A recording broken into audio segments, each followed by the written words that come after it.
बलात्काराचा गुन्हा हा निंदनीय आहे, परंतु एखाद्या निष्पापाला बलात्काराच्या आरोपामध्ये खोटेपणाने गुंतवणे तेवढेच निंदनीय आहे व अशा निष्पाप आरोपींना नुकसान भरपाई मिळण्याबाबतची कोणती तरी तरतूद क्रिमिनल प्रोसिजर कोड कलममध्ये असली पाहिजे.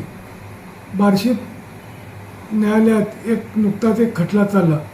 माढा तालुक्यातील एका तरुणाविरुद्ध एका विवाहितेने ती घरात काम करत असताना हा तरुण कंपाऊंडरनं उडी मारून आला व चाकूचा दाग दाखवून त्याने आपल्यावर बलात्कार केला असा आरोप करणारी फिर्याद न्यायालयात पोलीस स्टेशनला दाखल करण्यात आलेली होती.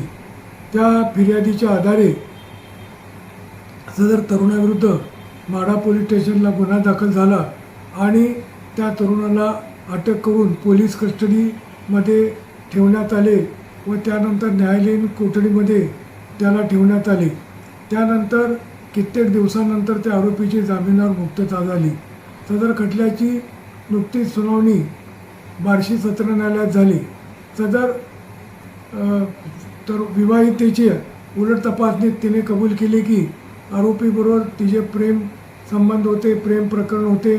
ते एकमेकाला प्रेमाला पासणारे फोन करत होते, मोबाईलमध्ये फोटो काढलेले होते आणि सदर ते प्रेम प्रकरण नवऱ्याच्या कानावर गेल्यानंतर नवऱ्याने तिची कानउघडणी केली आणि तिच्या भावाला आणि आईला बोलवून घेतले व तिची माहेरी रवानगी केली. त्यानंतर 8 दिवसानंतर बैठक झाली व त्या बैठकीत त्या विवाहितेच्या नवऱ्याने सांगितले की तू या आरोपीविरुद्ध जर बलात्काराची फिर्याद दाखल केली तरच मी तुला नांदवण्यासाठी घेईन.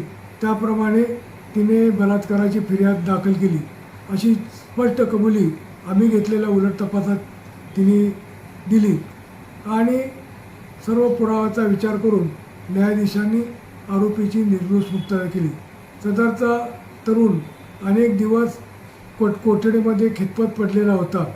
अशा खोट्या आरोपामुळे त्याला मानसिक शारीरिक त्रास जो झाला व त्याचे मानसिक खच्चीकरण व बदनामी झाली, त्याबद्दल त्याला नुकसान भरपाई मिळणे अत्यंत गरजेचे आहे.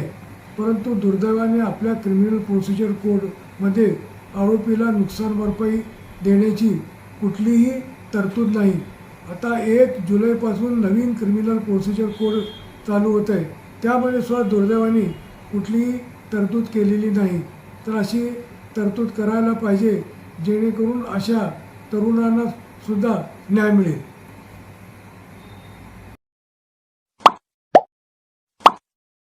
Like, subscribe, click on the bell.